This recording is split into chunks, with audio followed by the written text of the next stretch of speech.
하나님 앞에 감사하고 찬송과 영광을 돌립니다. 할렐루야, 아멘. 오늘 저는 이 싸우면서 삽시다 하는 제목으로 말씀을 하려고 합니다. 목사님, 우리가 무슨 싸움꾼이 아닌데 싸우면서 살자고 말씀하십니까? 성경이 싸우라고 하십니다. 오늘 이 싸움에 반드시 승리하게 되시기를 축원합니다. 아멘. 바울 사도는 오늘 예배소와 그 주변의 성도들에게 편지하면서 그 영적인 싸움에 대해서 말씀하고 있습니다.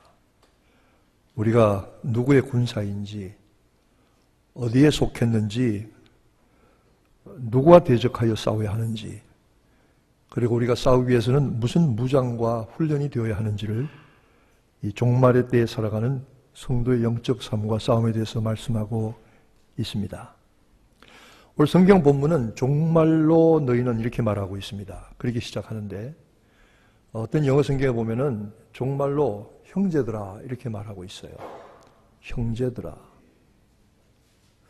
저는 종말로라고 하는 말씀을 두 가지로 이해합니다. 첫째는 종말로란 말은 지금까지 내가 많은 이야기를 했지만 마지막으로 이런 뜻입니다. 여러분, 정말로 중요한 얘기는 마지막에 하는 거 아니겠습니까? 마지막에. 그런데 내가 너희들에게 많은 말씀과 진리와 교훈을 했지만 마지막으로 정말 중요한 말씀을 하겠는데 이것은 영적 싸움에 관한 말씀이다. 두 번째로 내가 마지막으로 너희에게 말한다고 할 때 이 마지막은 종말적인 상황에서 말한다 이런 뜻입니다. 오늘 이 시대를 놓고 하시는 말씀으로 이해가 됩니다. 저는 그 다음에 형제들아 하신 말씀에 은혜가 됩니다. 이 말씀은 무슨 뜻이냐면 형제들아, 우리가 싸우는 이 싸움은 우리 형제들끼리 싸우는 것이 아니다 이 말입니다. 우리가 영적인 싸움을 하려면 영적인 싸움의 대상이 누군지를 분명히 알아야 합니다. 우리가 누구를 대상해서 싸워요? 우리의 주적이 무엇인지를 알아야 합니다. 아무나 대고 싸울 수는 없는 것이지요. 그리고 이것은 결코 형제들 간의 싸움이어서는 안 된다는 것입니다. 우리가 이 땅에 살아가는 동안에 우리의 삶의 모든 환경이 그렇게 항상 우호적인 것은 아닙니다. 적대적인 환경을 우리가 만날 때가 있습니다. 금년은 감사하게도 태풍이 없었죠. 재작년에는 이름도 이쁜 아이린이 와가지고, 이름은 참 이쁜데 성격은 고약해서 그거 밤에 비 새는 거 고치러 나갔다 새벽에 몸에 상처를 크게 입은 적이 있습니다. 작년에는 카트리나라고 하는 아주 예쁜 이름을 가진 태풍이 찾아오셔서 집에 전기가 일주일 동안 나가서 아주 꽁꽁 얼어붙은 삶을 이맘때 사는 적이 있습니다. 좋은 날도 있지만 우리에게 모든 주변의 환경이 갑자기 적대적으로 변하는 때도 있습니다. 우리는 항상 위험 가운데 노출이 되어 있는 것이지요. 뿐만이 아닙니다. 사람의 몸에서 제일 더러운 것이 손이라 그럽니다. 손. 손으로 만지는 것, 엘리베이터 올라가고 내려갈 때 누르는 버튼, 굉장히 더러운 균이 많답니다. 컴퓨터 자판, 화장실 변기 뚜껑보다 더 균이 많대요. 여러분이 쓰시는 전화기, 그에도 많은 더러운 것들이 가득합니다. 눈에 보이지 않아서. 이 공기 중에는 온갖 가능한 질병들과 병균, 세균들이 떠돌아다니고 있습니다. 바이러스들이. 항상 우리 몸에 들락날락하고 있습니다. 우리를 공격합니다. 그런데 우리가 조금 건강 상태에 관리를 소홀하게 하게 되거나 몸의 건강의 균형이 깨어지면 여지없이 병이 찾아옵니다. 그렇잖아요? 감기가 뭡니까? 샤워를 하고 나왔는데 어쩐지 몸이 좀 떨리고 하더니 그날부터 감기 몸살이 시작되는 겁니다. 여러분은 감기 몸살 한 번도 안 걸려본 분처럼 시침이 똑대고 앉아있는데 감기 몸살 그렇게 시작되는 거예요. 그렇잖아요? 샤워가 나서 조금 아까 추운 것 같다 했더니 그 다음부터 감기가 몸이 막 떨리고 아프기 시작하는 겁니다. 항상 우리는 공격받는 상태에 있습니다. 우리의 몸도 마찬가지로 우리의 영혼도 마귀는 끊임없이 우리를 공격합니다. 마귀는 항상 우리가 깨어지고 넘어지고 패배하고 실패하고 좌절과 절망에 빠지고 뒤를 돌아보면서 탄식하게 만드는 것이 마귀입니다. 제가 마귀와 하나님과의 차이를 말씀한 적이 있습니까? 마귀는 항상 옛날 얘기만 합니다. 옛날 얘기. 여러분의 집에 가시면 마나님들이 계신데 마나님들이 부부싸움 할 때 보면 맨날 옛날 얘기합니다. 그 약간 마귀를 닮은 겁니다. 마귀는 맨날 옛날 얘기하고 옛날에 네가 실패하고 네가 잘못하고 네가 죄짓고 네가 어둠 가운데 있었고 네가 좌절하고 그 얘기에서 옛날의 고통과 괴로운 일들이 가슴속에 가득 차게 합니다. 하나님은 그렇게 하시지 않습니다. 하나님은 내가 동에서 서가 먼 것처럼 너희 옛날의 죄와 허물을 다시는 기억조차 하지 않는다고 하십니다. 그리고 하나님은 우리에게 내일을 주십니다. 새로운 기회를 주십니다. 가능성의 날을 열어주십니다. 그래서 오늘 우리가 또 한 번 살아있게 하는 것입니다. 그러니까 여러분 부부싸움 할 때는 옛날 얘기하지 말고 앞날의 이야기를 하면서 싸우시기 바랍니다. 하나님의 방식과 마귀의 방식이 차이가 있는 것이지요. 우리의 영혼은 항상 마귀의 공격에 노출되어 있습니다. 마귀의 존재 목적 자체가 우리를 파멸하게 하고 우리를 넘어지게 하고 우리를 깨어지게 하게 하는 것이 마귀의 존재 목적입니다. 이 마귀의 영적인 실체에 대해서 성경은 분명히 말하고 있습니다. C.S. 루이스가 말한 대로 마귀에 대해서 지나치게 두려워하는 것도 문제지만 마귀를 지나치게 무시하는 것도 큰 문제라고 말씀했습니다. 그럼 마귀가 하는 일들이 어떤 일이 있느냐? 굉장히 많죠. 전방위적으로 역사를 하니까. 몇 가지를 들면 이렇습니다. 마귀는 예배의 기쁨을 빼앗아갑니다. 여러분, 지지난주에 우리 청년 찬양팀들이 다른 교회에서 하는 찬양 세미나에 갔다 왔는데 주말에 그걸 갔다 온 분이 저한테 이렇게 말해요. 목사님, 정말 예배가 생명입니다. 우리의 신앙은 다른 거 아닙니다. 예배 잘 드리는 겁니다. 그 이상도 그 이하도 아닙니다. 예배를 통해서 은혜를 받아야 하고 예배를 통해서 생명력이 다시 소생해야 되고 예배를 통해서 소망이 충만해 예배를 통해서 기쁨과 미래에 대한 확신이 하나님의 인도에 대한 확신을 가지고 예배하는 것 이것을 대신할 수 있는 것은 아무것도 없습니다. 그리고 그 가운데 찬양이 얼마나 중요하다는 사실을 깨달았습니다. 여러분, 예배는 구약의 모든 제사는 하나님 앞에 나와서 기뻐하며 즐거워하는 것입니다. 예배는 축제여야 하는 것입니다. 우리가 그러므로 주일마다 와서 예배를 드리고 하나님 앞에 찬양하고 말씀과 은혜를 나누어서 우리는 이 축제의 기쁨을 마음껏 누려야 합니다. 그러나 마귀는 어떻게 하든지 이것을 빼앗아가려 합니다. 예배를 마치고 성도들이 나갈 때 보면은 얼굴이 환해져서 나가는 분들이 있습니다. 정말입니다. 어떤 분은 목사님, 저 정말 오늘 예배 올 때요 정말 못 올 것 같았어요. 정말 머리가 뻐개지는 것 같이 아팠어요. 그런데 예배 마치고 하니까 이 머릿속의 통증이 씻은 듯이 사라져 버렸어요. 정말 그런 분도 제가 봤어요. 예배 온전히 드리고 찬양 온전히 하고 은혜 온전히 받고 말씀 온전히 들으면 이 기쁨이 와요. 여러분, 예배는 하나님 앞에 기뻐하고 즐거워하는 축제입니다. 우리 주님의 부활하심을 찬양하는 부활의 날이 오늘이고 그 부활의 찬양의 영광과 기쁨을 나누는 것이 예배입니다. 이 예배에 모두 참여하시기를 축원합니다. 예배 와가지고 마음 편안하지 않고 얼굴 무거워지고 머리 아파지고 돌아가면 그 예배 잘못 드린 겁니다. 왜 같은 공간에 앉아서도 어떤 사람은 은혜 충만한데 어떤 사람은 그렇게 갑니까? 예배의 은혜를 온전히 받지 못하는 사람이 제일 신앙생활에 불쌍한 사람입니다. 그렇고 한 주간 나가서 어떻게 생활하겠습니까? 예배는 축제입니다. 하나님 앞에서 즐거워하는 것입니다.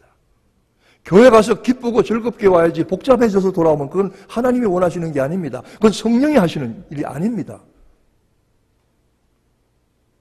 정말 우리가 예배를 온전히 드렸으면 나가면서 기뻐하고 즐거워하면서 축제에 잔치에 왔다 돌아가는 사람의 기쁨과 마음이 충만해야 할 것입니다.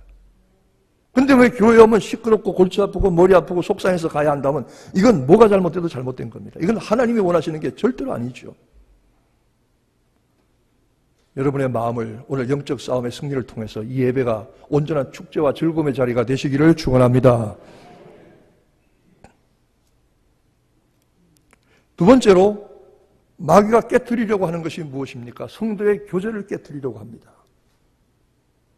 어떻게 하든지 성도 간에 이간을 시키고 서로 미워하게 하고 서로 질시하게 하고 서로 비난하게 하고 헐뜯게 하고 싫어하게 만드는 것입니다.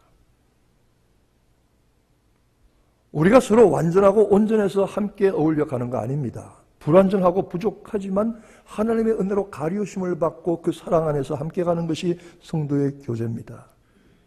마귀는 어떻게 하든지 이걸 깨트리려고 합니다. 성도 사이와 성도 사이에 이간질하고 성도와 목회자 사이를 이간질합니다. 이건 마귀가 하는 일입니다. 성령이 그렇게 하시지 않습니다. 성도의 교제가 얼마나 기쁘고 좋은 일인지 아십니까? 여러분, 우리 인간관계 중에서 신자들이, 교인들이 모이는 관계가 가장 이해관계가 적고 가장 여러 가지 인간적인 감정이 적은 하나님의 자녀로서 은혜를 나누는 기쁜 하나님의 자녀, 성도의 교제가 이것보다 더 좋은 교제가 없습니다. 어떤 분이 그러더라고요. 내가 신앙생활하면서 나와 영이 맞는 사람은 내 형제보다 더 가까운 사람이라고. 경험해보지 않은 사람 모릅니다. 제가 군대에 있을 때에 또 목사님 군대 얘기하는구나. 축구 얘기만 하지 말면. 부대 안에 교회가 없었어요. 밖에 민간인 교회를 나갔습니다. 그랬더니 지휘관들이 생각하기에는 그것보다는 그 병사들 중에 신앙이 괜찮은 사람들을 하나씩 택해서 사단 군종부에서 훈련을 시켜서는 그 자기들끼리 부대 안에서 예배 드리게 하면 좋겠다. 그래서 군종 후보, 군종은 아니지만은 군종에 비슷한 그 보조 요원을 훈련하는 일에 차출했습니다. 훈련병을 보내라. 그래서 그때 저희 부대에서 저를 보냈습니다. 제가 그때 확실한 돌팔이었는데 저를 보냈어요. 저는 그냥 출장 가라니까 좋아서 갔습니다. 저는 그때 뭐 교회는 가지만 하고 싶은 거 다 하던 때니까. 그래서 역에 가서 군용열차를 기다립니다. 그랬더니 각 부대에서 올라온 저와 같은 사람들이 하나씩 모입니다. 근데 어떤 분이 오더니, 어떤 군인이 오더니 저보고 어디서 왔네요. 그래서 나 몇 연대에서 왔습니다. 그랬더니 요번에 사단의 군종 보조요원 훈련 받으러 가네요. 그렇다고. 세상에 저를 끌어안더니요. 막 너무너무 좋아하는 거예요. 너무너무 좋아하는 거예요. 그래서 내가 놀랐어요. 저 아세요? 모르는데요? 왜 그러세요? 내가 믿음의 형제를 만나는데 어떻게 하니 기쁘겠냐고. 근데 그분이 그게 꾸며서 하는 얘기가 아니더라고요. 생전 처음 본 사람인데 저보고 믿음의 형제를 만나는데 내가 어떻게 안 기쁠 수가 있냐요. 저는 속으로 믿음의 형제긴 한데 좀 돌팔인데요. 여러분, 우리가 교회 와서 신앙생활하면서 내 옆에 앉은 분들, 나와 함께 신앙생활 우리 교우들이 믿음의 형제고 마땅히 끌어안고 기뻐해야 될 믿음의 형제입니다. 한번 우리에게 그렇게 끌어안고 한번 기뻐해 보십시다. 뭐 끌어안아도 좋고 옆에 보고 한번 기뻐해 보십시다. 하하하. 또 이런 것도 죽어도 안 하는 분들이 있죠. 그런데 형제를 끌어안고 믿음의 형제를 만나는데 내가 어떻게 기뻐하지 않겠습니까? 하는 게 아니라 이 형제를 죽여 살려.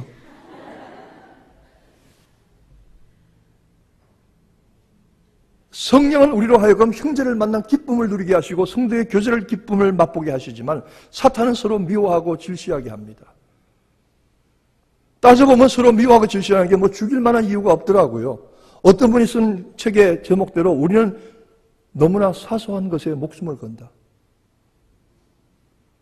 싸우는 거 보니까 정말 별것도 아니더라고요. 아주 사소한 것 가지고 감정이 틀어져서 옳고 그런 게 아니라 밉고 싫다는 거예요. 하나님이 기뻐하실까요? 그리스도의 피로 값주고 사신 내 형제를 미워하지 마라.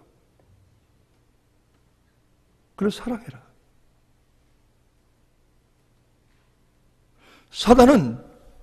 사단이 가장 중요하게 하는 일 중에 하나가 목회자들을 공격하는 겁니다. 여러분, 우리 주변에 목회자들이 사단의 함정과 화살에 맞아서 꼬꾸라지는 경우들을 많이 봤습니다. 전쟁 때에, 6.25 전쟁 때에 소위로 임관하는 것을 사람들이 다 도망갔습니다. 왜? 소위가 되면 제일 많이 죽습니다. 소대 병력을 이끌고 소대장이 맨 앞장서서 갑니다. 그러면 적군의 저격병이 소대장만 쏩니다. 그러면 나머지 소대원은 오합지졸이 되는 겁니다. 목회자를 공격해서 거꾸로 때리면은 그 교회가 잘못하면 아주 시끄러워질 수 있습니다. 사단이 중요한 공격 목표가 목회자입니다. 하나님께서 그 목회자들에게 특별한 보호와 가리우심을 허락하지 아니하시면 살아날 수가 없습니다. 누가 저보고 목사님은 털어서 먼지가 안 나세요? 그래서 제가 호주머니 다 빼봤습니다. 그랬더니 펜이 하나 나오고 저 먼지 많습니다, 여러분. 저 먼지 많습니다. 제가 얼마나 먼지가 많은 사람인가를 가장 잘 아시는 무서운 분이 저희 집에 한 분 계십니다. 내가 먼지가 없어서 이 자리에 서 있는 거 아닙니다, 여러분. 우리가 먼지가 없어서 직분을 받고 세우심을 받은 거 아닙니다. 하나님의 가리워 주심이 있는 겁니다. 우리가 이 은혜를 힘입고 일하고 살아가는 것이지요.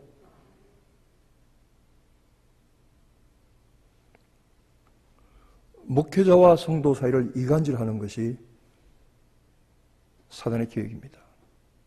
성령은 너희를 위해서 깨어서 경성하는 지도자들을 존경하라고 말하고 있습니다. 그들에게 순종하라고 말씀하고 있습니다. 이게 성경이 하시는 말씀입니다. 사단은 어떻게 하든 목회자와 성도 사이를 이간질하고 멀어지게 하고 질시하게 합니다. 어떤 분이 저보고 목사님, 나는 목사님이 미운데요. 목사님 나 안 미우세요? 그래서 안 미운데요. 아니 목사님이 저 안 미울 수가 있어요? 그 내가 귀에다 대고 밉진 않은데 불쌍해요, 불쌍해.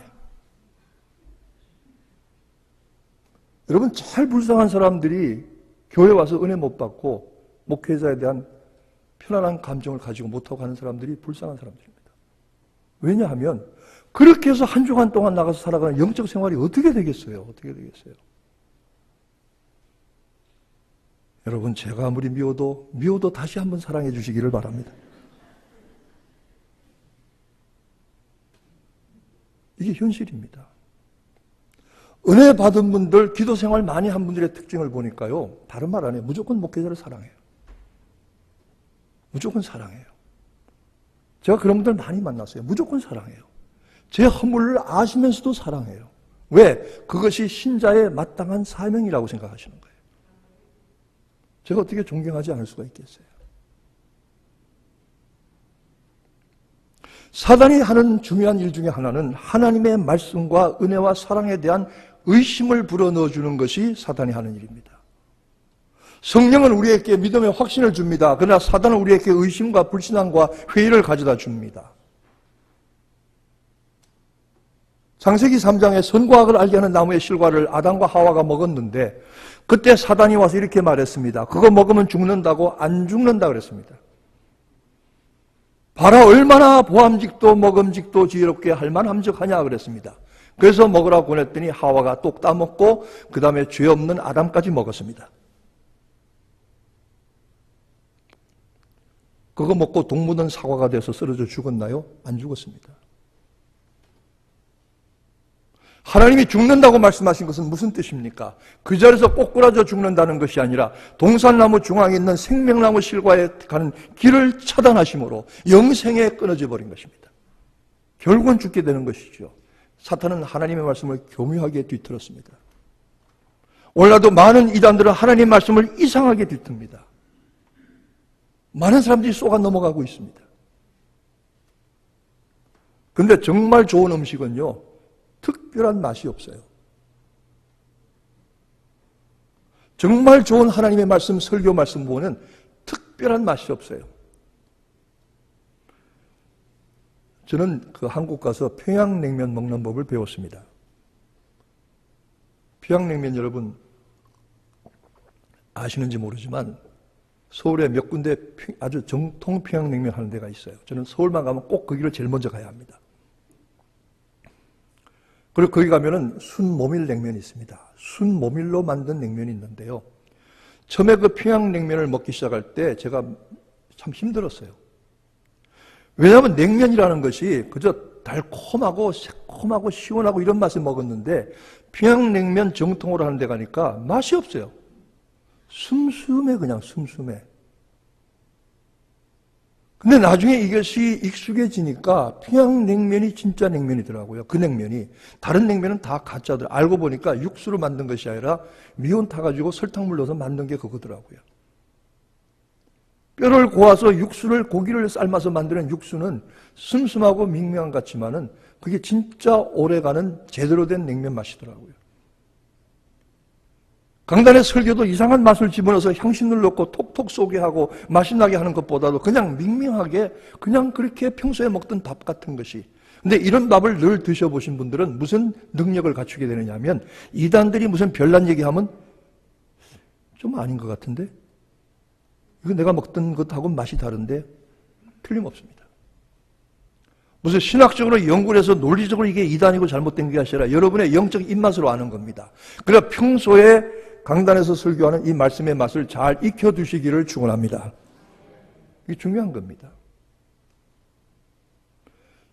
하나님의 말씀에 대한 그리고 하나님의 사랑과 은혜에 대한 의심을 줍니다. 하나님 살아계신 겁니까? 나는 왜 내 인생이 이 모양입니까? 하나님 뭐 하시는 겁니까? 난 내일 어떻게 삽니까? 답답해서 하나님 앞에 토로할 수는 있지만 끝까지 가는 의심과 회의와 불안은 성령이 하시는 일은 아닙니다. 사단은 우리 인생에 대한 지나친 많은 염려를 하게 합니다. 우울증에 빠지게 하고 염려와 근심에 무력하게 하고 아무것도 하지 못하게 하고 낙심하게 하고. 성령은 그렇게 하시지 않습니다. 성령 우리 속에 기쁨과 소망을 주십니다. 아무리 어려운 환난을 만나더라도 우리 속에 기쁨과 소망을 주십니다. 이 소망, 기쁨이 여러분들 가운데 성령의 도우심으로 충만하시기를 축원합니다. 그리고 사탄은 무엇인가 빠지게 합니다. 물질에 빠지게 하고 쾌락에 빠지게 하고 음란에 빠지게 하고 탐욕에 빠지게 합니다. 그러나 성령은 하나님의 말씀에 빠지게 합니다. 은혜의 바다에 빠지게 합니다. 영적 실체를 알아야 됩니다. 영적인 실체는 형제들아 말씀하신 대로 너희들의 싸움은 형제들끼리 싸움이 아니라 이 세상에 이 하늘에 공중에 권세 잡은 자들과 정사들과 어둠의 세력들과 악한 자들에 대한 싸움이라고 했습니다. 단단히 무장할 것을 말합니다. 전쟁터에 나가는 사람이 아무 전쟁에 준비하는 복장과 장비를 갖추지 않고 맨몸으로 나갈 수는 없지 않습니까? 성경은 몇 가지로 우리가 갖춰야 될 영적 무장에 대해서 말씀하고 있습니다. 첫째는 진리의 허리띠를 띠는 것입니다. 역도하는 선수들을 보니까 여러분 역도하는 거 보셨겠지만 그 0.5kg, 0.1kg을 더 올리기 위해서 죽을 힘을 다 쓰는데 허리에 보니까 굵은 벨트를 메었어요. 그렇죠? 굵은 벨트를 꽉 조여매고는 허리에 힘을 주는 거예요. 힘이 어디서부터 나옵니까? 허리에서부터 나옵니다. 그런데 이 허리는 진리로 허리띠를 두를 때 우리에게 힘이 있습니다.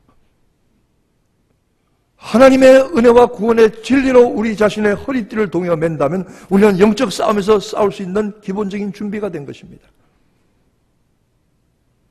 두 번째로 의의 흉배라고 했습니다. 이 의는 하나님의 의입니다. 하나님이 나를 의롭다 하셨다. 하나님이 나를 구원하셨다. 하나님이 나를 용서하셨다. 하나님이 나를 세우셨다. 하나님의 의로 가슴에도 차고 등에도 차서 어떤 무기가 치고 들어와도 막아낼 수 있는 의의 흉배를 붙이라고 했습니다. 평안의 복음에 예비한 신발을 신으라고 했어요. 여러분 신발이 얼마나 중요한지 아십니까? 제가 정말로 이해가 안 되고 존경하는 것 중에 하나가 여자분들이 그 높은 하이힐을 신고 넘어지지 않고 걸어가는 겁니다. 아주 천재적인 균형 감각을 갖추고 걸어가는 거 보면, 야, 한 번 넘어지지도 않네. 나 언제 한 번 안 넘어지나 봤어요. 근데 안 넘어지더라고요. 그거 신고 축구할 수는 없잖아요. 전쟁터에 나가는 군인이 슬리퍼 신고서는 싸우러 갈 수 없잖아요. 월남전쟁 때 부비 출혈이 있습니다. 베트콩들이 함정을 만드는데 그 밑에는 날카로운 쇠 창살이나 대나무 꼬챙이로 이렇게 세워놓고 그걸 잘못 밟으면 발을 뚫고 들어가게 되어 있습니다. 그 끝에다가 독약을 묻혀놨어요. 그래서 그 다음부터는 그 군화 밑바닥에 무엇을 대어 철판을 깔았습니다. 철판을 깔아서 그걸 밟아도 발이 뚫히지 않도록 했습니다. 신발 잘 신어야 됩니다. 자기 발에 맞는 신발을 신어야 됩니다. 제가 군대를 갔는데, 제가 군대 갔을 때는 70년도 초반입니다만 참 재미난 군대가 돼서 무슨 옷이나 신발을 주면은 자기 몸에 맞는 것을 구하는 것이 아니라 몸을 신발과 옷에다 맞춰야 되는 때였습니다. 쭉 줄을 섭니다. 군복을 타고 내복을 타고 뭘 타고 군화를 타는데, 여러분 제 발문수가 신문 7입니다. 대한민국 스탠다드입니다. 그래서 신문 7 군화 주는 데 가서 섰습니다. 자기 문수대로 가서 서라 그래서. 기관병이 오더니 저희 보고 뭐라 그러냐면, 너희들이 전방에 가서 보초를 서고 겨울밤에 나가려면 양말을 여러 켤레 끼워 신어야 되는데 너희 발에 딱 맞는 군화를 받으면 안 된다. 너희 발에 맞는 군화보다 두 문수 큰 신발을 받아야 된다 이러더라고요. 가래요 그래요. 그래서 신문 7, 11문, 11문 3에 가서 섰어요. 군화를 나눠줄 때가 되더니 기관병이 오더니 한다는 소리가 똑같은 소리예요. 너희들이 전방에 가면은 양말을 껴 신고 보초를 써야 되는데 지금 너희들이 받는 신발보다 두 문수나 큰 걸 받아야 된다. 그래서 신문 7이 11문 3에 갔는데 11문 5, 11문 7을 받은 거예요. 세상에 그것하고 숟가락 가지고 물에 들어가면 떠서 젖겠어요. 발이 구두안에서 막 놀아요, 막 놀아. 뛸 수도 없어요. 그 항의를 했어요. 그랬더니 막 때리려고 그러면서 대한민국 군대는 세 가지 원칙이 있다. 첫째는 주는 대로 먹어라, 시키는 대로 해라, 때리는 대로 맞아라. 그게 대한민국 군대예요. 그 당시에. 그러면서 신발이 크냐? 발을 신발에 맞춰라. 어거지도 그런 어거지. 요새도 군대 그런지 모르겠어요. 그러지 않을 거예요, 아마. 세상에 이 신발을 신고 신발이 딱 맞고 제대로 만들어진 단단한 군화를 신어야 어디든지 가서 무엇인지 밟고 전쟁을 할 거 아니겠습니까? 그런데 우리에게 신겨주신 신발이 뭡니까? 평안의 복음에 예비한 신발입니다. 성도들이 남의 집에 가서 그 집에 처음 들어가서 하는 첫 번째 일이 뭡니까? 기도하는 거잖아요. 그 기도에 뭐라고 합니까? 눈만 감았다가 뜹니까? 아닙니다. 그때 뭐라고 하면 하나님 이 집에 평안을 주옵소서 하고 기도하는 겁니다. 너희가 어느 집이든지 들어가면 그 집에 평안을 빌라 그 평안을 받으면 그 평안이 그들의 것이 될 것이요 받지 않으면 너희에게 돌아오리라 했습니다. 신자는 그래서 어느 집에 가든지 첫 번째 기도하는 것이 하나님 이 집에 평안을 주시옵소서. 그래서 기도하는 겁니다. 남의 집에 가서 목사님이 가가지고 괜히 기도하는 거 아닙니다. 그 다음에 뭐라고 말씀하고 있습니까? 믿음의 방패를 가지라고 말하고 있습니다. 믿음의 방패를 가지는 이유가 뭡니까? 악한 자의 화전을 소멸하게 하려 함이라. 악한 자의 화전이 뭡니까? 불화살입니다. 사탄이 우리를 향해서 화살에다 불을 붙여서는 우리를 겨냥하고 있습니다. 겨냥하고 얼마나 잘 겨냥하고 숙달된 사수인지 모릅니다. 많은 사람들이 많은 신자들이 사탄이 쏘는 불화살을 맞고 픽픽 나가 꼬꾸라졌습니다. 이 불화살을 막는 무장은 단 하나, 믿음의 방패뿐입니다. 믿음의 방패가 무엇입니까? 무슨 일이 내게 닥쳐오더라도 하나님은 살아계신다. 무슨 일을 만나더라도 하나님 나와 함께 하신다. 하나님 나를 도와주신다. 하나님 나를 승리하게 하신다. 살아계신 하나님, 믿음의 방패를 크게 가지시기를 축원합니다. 사단이 얼마나 예리하게 정확하게 여러분의 심장에다가 여러분의 영혼에 불화살 쏘는지 모릅니다. 이거 맞고 시험 든 사람들 많이 있습니다.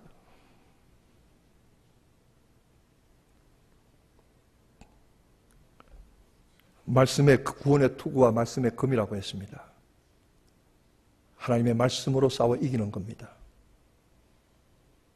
예수님도 사단에게 시험 받으실 때는 자기 말로 하지 아니하시고 성경 말씀으로 마귀를 대적하셨어요. 사람이 떡으로만 살 것이 아니요 하나님의 입으로 나오는 모든 말씀으로 살 것이니라.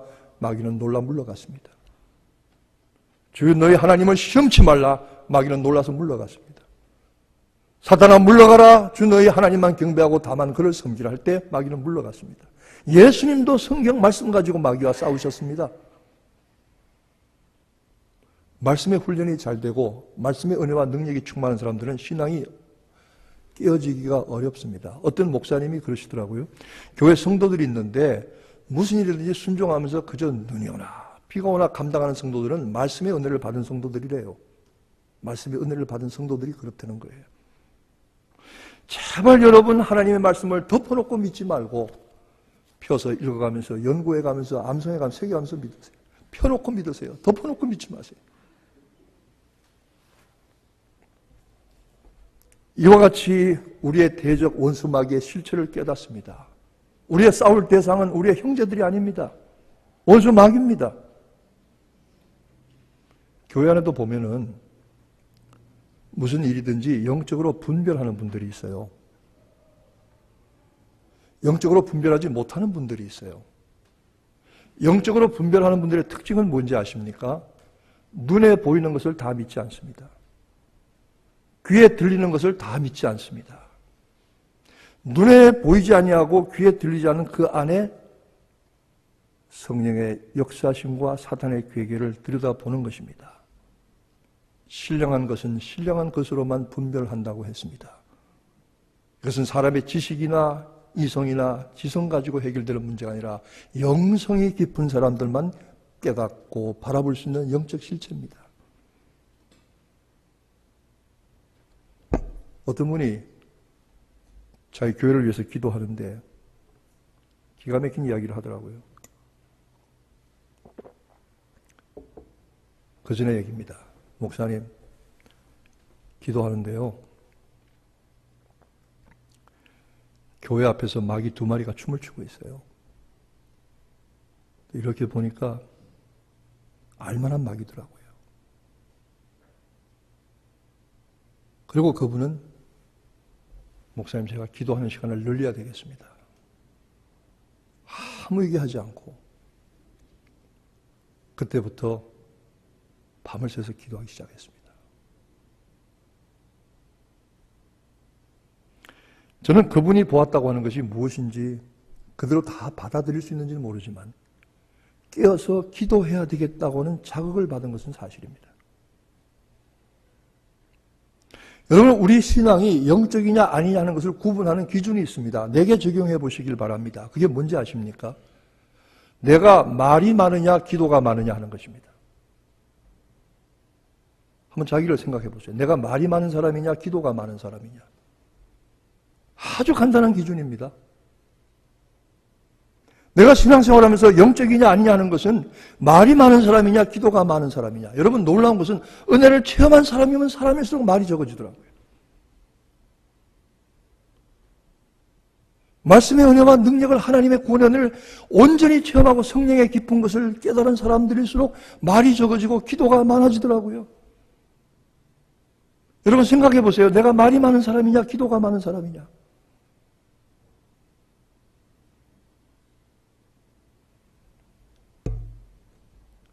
사도 바울은 오늘 에베소 교회 성도들에게 2가지의 기도 제목을 부탁했습니다. 이 얘기만 하고 마치려고 합니다. 첫째는 에베소의 성도들이여 여러 교인들, 여러 성도들을 위해서 기도해 주세요. 요즘 우리가 기도 제목이 좀 많이 생겼습니다. 새벽마다 또 모일 때마다 기도합니다. 주보에 나와 있는 대로. 그런데 여러분 놀라운 것은 성도들이 합심해서 하는 기도가 얼마나 놀라운 능력이 있는지 아십니까? 목회자하고 여러분 한두 사람이 하는 것도 좋은 일이지만 성도들이 합심해서 한 영혼을 믿고 한 문제를 놓고 기도하는 것 얼마나 중요한 일인지 아십니까? 제가 그전에 우스기로 한 말이 있습니다만 우리 합심해서 기도하십시다 주여 그러고 시작하면 5분 만에 보따리 싸갖고 나가는 사람이 있고요. 밤이 새도록 기도하는 사람이 있는데요. 제가 그 특징을 분명히 알았어요. 5분 만에 주여 하고 5분 만에 보따리 싸가지고 나간 사람은 자기 기도만 하고 나가요. 자기 자식들, 자기 문제만 딱 기도하고 나가요. 근데 그것도 5분만 하는 이유가 뭐냐면 더 이상은 염치가 없어 못해요. 하루 이틀도 아니고 맨날 그 얘기 하려니까 미안한 거예요. 그런데 길게 기도하고 오래 기도하고 뜨겁게 기도하는 분들의 기도는 전부 남의 기도예요. 다른 사람 기도더라고요. 제가 그전에 어떤 집사님이 2시간을 기도하는데 처음부터 끝까지 남의 얘기하고 남의 기도, 다른 사람 기도. 지금은 에즈베리 신학교로 공부하러 간 어떤 청년이 있었는데 그 청년은 수첩을 가져가 수첩을 넘겨가면서 이름을 불러가며 기도하더라고요. 2시간을 기도하더라고요. 바울은 에베소 교회 성도들에게 여러 성도들을 위해서 기도해달라고 부탁했습니다. 성도에 마땅한 바입니다. 내가 기도가 많으냐 말이 많으냐 여러분 판단하시기 바랍니다.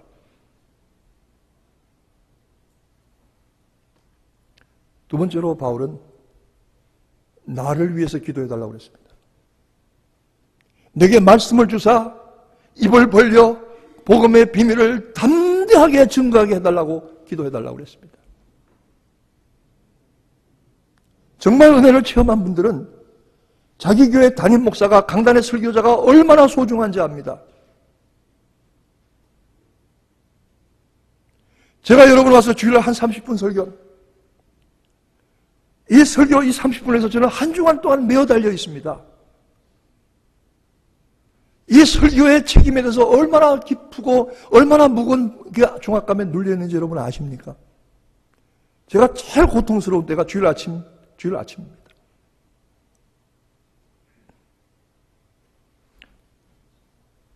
어떤 사람이 늦잠을 자니까 어머니가 깨워 흔들었습니다.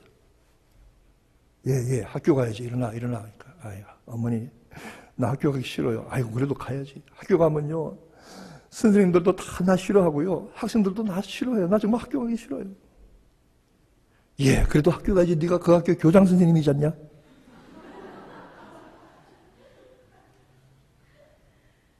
저희 하나님이 깨워요. 여보, 일어나.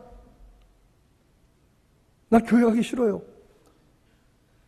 여러분 정말 저 교회 오기 싫어요. 주일 아침에 정말 교회 오기 싫어요. 어떻게 하면 이 성도들에게 생명의 말씀을 제대로 먹이나? 어떻게 하면 이 성도들에게 살아있는 하나님의 말씀을 증거하나? 어떻게 해서 저들의 삶을 바꾸게 하나? 그렇게 설교를 수십년 들었어도 머리털 하나도 안 변하는 이 성도들을 어떻게 바꾸냐? 하나님 어떻게 하면 좋습니까? 주일 아침 저는 정말 미치겠습니다. 정말 오기 싫습니다. 도살장에 끌려가는 소처럼 옵니다. 설교자가 기쁘고 즐거운 마음으로 와서 성도들에게 이 생명의 말씀을 전하는 기쁨이 있어야 되는데 이 엄청난 중압감을 가지고 옵니다. 여러분 저 위해서 기도해 주세요. 저 위해서 기도해 주세요. 올 때는 무거운 마음으로 왔지만 이 강대상에만 딱 올라오면 하나님께서 주시는 위로와 은혜와 감동이 있습니다. 그래서 저는 이걸 강단빨이라고 이야기하는데요. 아주 이게 답답한 거예요. 하나님 왜 가만히 계시다가 여기만 오면 여기만 올랐으면 그렇게 하시는 거예요. 말씀을 증거하고 성도들이 은혜와 기쁨과 평안을 누리고 가는 것을 보고 저는 집에 들어가서 온몸에 진이 다 빠져서 늘어져서 손가락 하나도 까딱하기 싫은 이런 생활을 30년이 넘도록 매주일마다 반복해서 왔습니다. 여러분 저를 위해서 그저 기도하지 마시고 정말 저를 위해서 기도해 주세요. 제가 힘이 있고 능력이 있으면 교회가 은혜를 받습니다.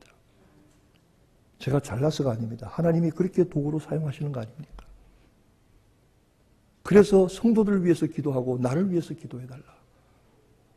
마지막으로 간절히 기도하는데 이 악한 때에 악한 세력의 실체를 알아라. 형제들아 너희들이 서로 싸울 것이 아니라 하늘에 있는 공중의 정사와 권세자들과 어둠의 세력들을 대항해서 싸우려면 전신갑주를 입어라. 그리고 그 영의 실체를 분별하고 말씀의 금을 가지고 기도의 능력으로 연단되어서 나가서 승리하는 성도들이 되라. 이것이 내가 너희들에게 마지막으로 가르치는 교훈이고 이것이 이 종말의 때에 너희들에게 간곡하게 권하는 교훈이다. 여러분 이 말씀을 받으시면 아멘 하시기 바랍니다. 기도하겠습니다.